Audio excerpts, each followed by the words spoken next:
Hello everyone. In this lecture, we will learn about the different ways of representing a command. So we will study basically how we can represent a command in Linux. Now, what is a command? A command tells the terminal to perform some action, right? So every command has a certain operation that it has to perform, and when we write the command, it is going to perform some action. So that command gives an instruction to the computer to do that specific operation. So there are three ways to write a command. The first one is you can simply write the command and it will operate. You will write the command with some action to be done on that, and then most of the commands have option which let the commands perform in a different way. Now let's study all the three cases one by one.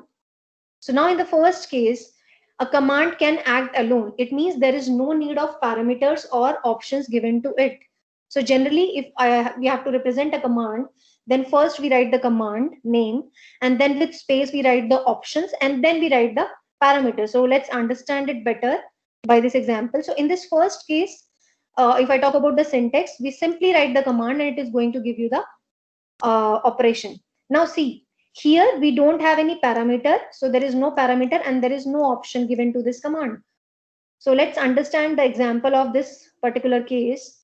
So if I write cal command, so what it will do is, I have not given any parameter or option. It is going to display the calendar of the current month, right? And similarly, if I write date, so here also I have not given any parameter or option, so it will also display the current date, that is today's date. And if I write ps, it is going to show all the processes which are running in the system, right? Now coming to the second option, that is a command can act on something, like we provide some parameters to it, but there is no option. Now for this a case, we will be given the command, but with that command we will be also given some parameters. So there can be one parameter or there can be more than one parameter. So now let's understand it with the help of example. So if I talk about this case, this is your command and this is the parameter given to this. Now in this case, what will happen is it is going to give you the calendar of the whole year, all the 12 months of year 2020. Now in the second command, here I have given two parameters. So it is going to give you the calendar of month December and year 2050, right? And similarly, in this example, it is going to create a file, touch space file name. It is going to create a file into your current working directory. And if you write it this way, touch space file 1 space file 2 space file 3, it is going to create three files into your current working directory. So in this way, we can see that with the command, we are giving some parameters to it. But the same command, when given with some option, is going to perform in a different way. Now let's understand the third option. So here the another example is sort again. So if you just write sort and after that you write file name, whatever file you want to sort, whatever in you just give the name of the file, and whatever content is there in the file, it is going to be sorted by with the help of this command. So we can understand that every command is holding some meaning associated with it, and the moment we enter the command, we write the command, it gives some instruction to the computer, and it is going to perform the result accordingly.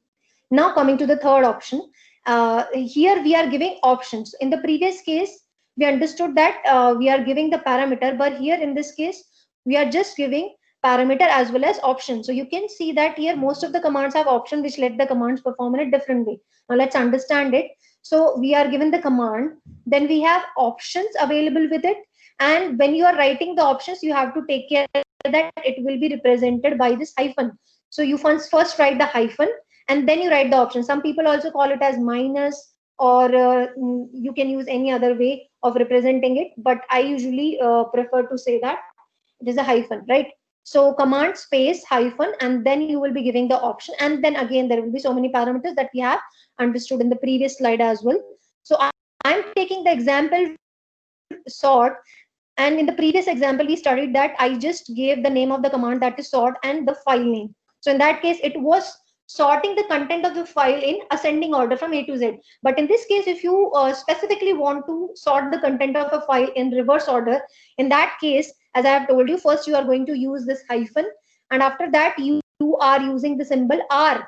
And here, because as I have earlier also told you that in Linux or Unix, The commands are very user friendly and they represent the English words. So every command will be representing some meaning. So here R means reverse, right? So when you write sort space hyphen R space file name, it is going to sort the content of the file in reverse order, and R means reverse. So we are just taking the first letter of the word reverse. Similarly, if you talk about this example, in this case, if you write sort space hyphen N file name, it is going to sort the file which has numbers into it. So all the numbers will be sorted again in ascending order. And if you need to sort the numbers in descending order, you will be writing NR here. And that we are going to understand in the coming lectures in very detail, when we will be understanding every command in detail with the theory as well as implementation. So this was all about the structure of the command. And in the in the coming lectures, we will be studying every command with thorough description and implementation. So till then, stay tuned to my lecture. Thank you so much.